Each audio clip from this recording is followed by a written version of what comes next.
La cuna de estas grandes obras artísticas fue Florencia, una de las ciudades más vanguardistas del arte, pero su etapa duró hasta el año 1492 por la huida de los artistas, debido más que nada a la muerte de Lorenzo de Medici.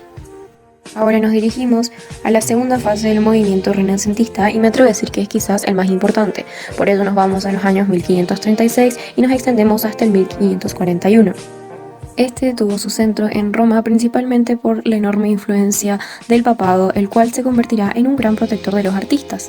Estos últimos dominaban las técnicas y hacían obras de extremada calidad que reflejaban un sentido de belleza y nobleza.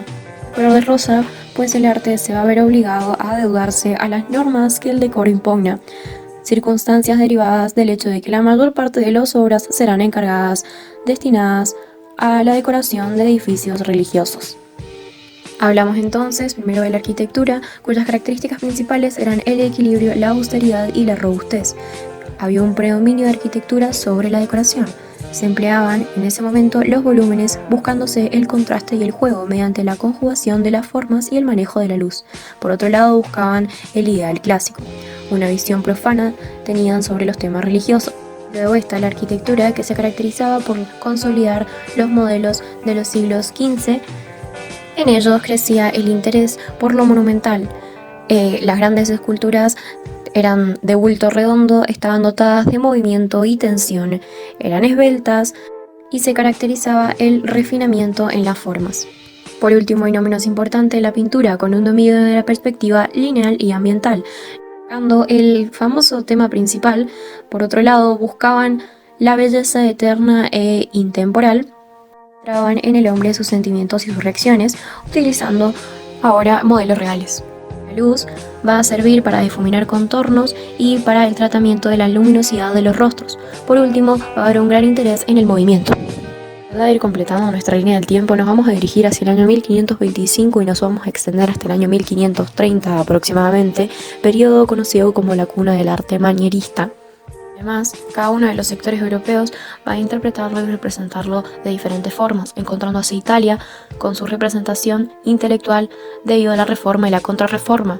Tenemos a Francia, un arte manierista de carácter académico y cortesano debido a los reinados designados por Dios. Están los Países Bajos, mostrando un arte manierista estético. Y por último a España, de carácter espiritual, porque era el sector del oeste europeo que por esto se destacaba. De su procedencia, la iglesia iba a ser la edificación que sufriera más modificaciones, y ya que estamos hablando de arquitectura, ¿por qué no mencionar las características de esta? Las principales lo era el hecho de que estaban en desacuerdo con el arte renacentista. Se caracterizaban por una ruptura en el orden clásico y una destacable distorsión de proporciones. Esto les llevaba a romper el equilibrio y a su vez decorarlo más. En general, ese decorado junto con las formas representadas eran derivadas de la naturaleza. Podemos tomar como ejemplo las grandes obras de los arquitectos Barrossi con la Iglesia de Jesús, Taddeo con la Villa de la Rotonda, Acerlio con el arco serliano, cual era un arco de medio punto con vanos adintelados, luego el frontón roto, cortado o por partes, y las columnas anilladas. A Romano con el Palacio del Té, y por último a Juan Bautista Toledo con el Real Monasterio de San Lorenzo de El Escorial, entre otros. Entre los artistas pictóricos podemos mencionar a Tintoretto, Bruegel el Viejo y el Greco, cuyas obras se caracterizaban por exhibir dos espacios, lo humano y lo divino. Lo representado lo podíamos ver en tonos grises, acostumbraban a hacer figuras alargadas y por lo general se observaba la tempestad, el drama, y hablando de representaciones podemos decir que estas expresaban densidad, seguían unos cánones alargados del tipo extraordinario y desequilibrado, con luces, sombras y focos de luz. Para cerrar, hacemos un pequeño énfasis en la escultura diciendo que tenía como principal fuente de inspiración a la mitología, que era lo que por lo general solía verse. Encontramos escultores como Cellini con su obra El Salero. Y completando la línea del tiempo nos dirigimos al barroco, o sea a los años que van desde el 1610 hasta el 1750. El arte aquí es utilizado para indicar una falta de regularidad y por consiguiente para crear un orden. Nuestro foco principal va a ser la iglesia, frente a quejas de los protestantes va a utilizarlo al arte como la propaganda, primero abarcando la arquitectura y luego extendiéndose hacia la pintura. Primero hablamos de arquitectura, la cual se vale de la pintura y de la escultura. Para crear un conjunto artístico exuberante, utiliza las composiciones basándose en las líneas curvas.